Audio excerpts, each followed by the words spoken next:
And see, this is the Axe body spray. They're emptying the entire bottle of Axe body spray to cover up the stench of their sin. What if sin serves the purposes of God, Paul? Have you thought about that? Verse 5. But if our unrighteousness highlights God's righteousness, what are we to say? But if our unrighteousness highlights God's righteousness, what are we to say? If our sin, if our unbelief magnifies God's righteousness, how can God judge us for making him look good? In 2022, this diamond right here was sold. It's a 228-carat diamond, and it was sold for $22 million. I bought this for my wife, Meg, for Mother's Day, because I love her. That's how much I love her. And that diamond, when you see it, it is spectacular. It's enormous. And almost always, when you see jewelry, you see a diamond like that, you see a dark backdrop. So why is this guy, so you see a dark backdrop, if you want to go to the previous picture, why is that guy wearing black gloves? Why is he doing that? If you go to a jewelry store, why do they roll out that dark backdrop before they let you look at the diamonds? Well, the reason is that the contrast magnifies the glory of the diamond. It makes the diamond look good.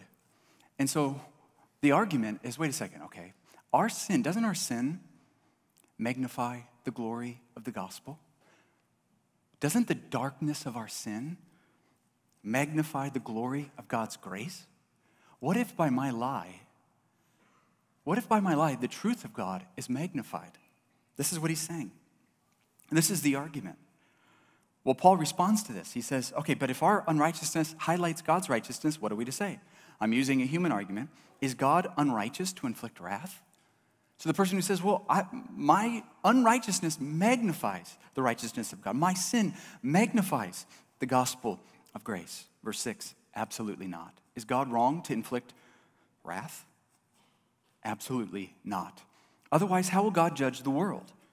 But if by my lie God's truth abounds to his glory, why am I still being judged as a sinner? They're saying we were created for the glory of God, and my sin abounds to the glory of God, so why would God judge me for glorifying him through my sin? Why would God do that? Now, there's a derivative of this argument in our culture.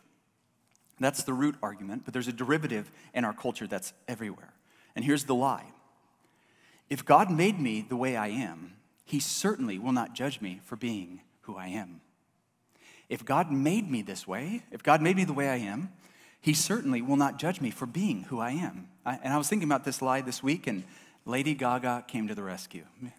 She came to the rescue. The song came out. I haven't thought about it. I've never paid attention. I'm not a big Lady Gaga fan, believe it or not, and I never really paid attention. And then the song comes on. I said, here it is. Here it is. The name of the song is Born This Way. She says, I'm beautiful in my way, because God makes no mistakes. I'm on the right track, baby. I was born this way. Don't hide yourself in regret. Just love yourself, and you're set. I'm on the right track, baby. I was born this way. Born this way. Ooh, there ain't no other way, baby. I was born this way, baby. I was born this way. Born this way. Ooh, there ain't no other way, baby. I was born this way. Right track, baby. I was born this way. And so, it's not a very complicated argument that she's making. God made me this way, and I'm just being who I am. Why would God judge me? Why would God judge me? Didn't he make me? God, do you believe, wait a second. Do you believe God makes mistakes? You don't. And he made me this way. So why would God judge me for being who I am? Now Paul says, let's play this out a little bit. Let's think about this. If our sin abounds to the glory of God, therefore we are fulfilling the purpose of our existence to bring glory to God, then therefore God would be wrong to judge us for being who we are. If your logic holds, God can judge no one. No one. Why? Hitler. He was born this way. And by your logic, Hitler was a great servant of God. I mean, wasn't he really wicked, really dark? Doesn't that magnify the righteousness of God? Hamas, born this way. Pedophiles, born this way. Murderers, born this way. Gentiles, born this way. Verse 6, Romans 3:6. Absolutely not. God is not wrong to judge the unrighteous. Absolutely not. Otherwise, how will God judge the world? He's like, if we hold to your logic, we can judge no one. No one can be judged. And the Jews would have said, God, judge the Gentiles. And I think virtually everyone I've ever met, deep down in their heart, they have a group of people that they want to be judged. There's some group of people, and for the Jews, it was the Gentiles. Judge the Gentiles.